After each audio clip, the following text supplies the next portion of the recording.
Dit is mos 'n koeldesak, of nie? In die mooiste lente van my lewe pyl die Noordpool se ysige windjie op my af. Dit sny deur my hart en laat my bewe. In my gedagtes stuimel ek teen 'n kraans af. Niks maak meer sin. Onverwags is die wind te sterk. Dit tref wat ek bemin. Wie is die eintlike een aan die werk?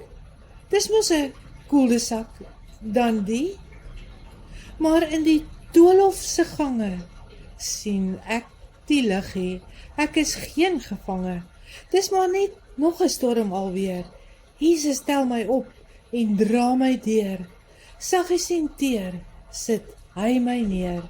Ek weet, dit is tog dan nie die einde van my vleer.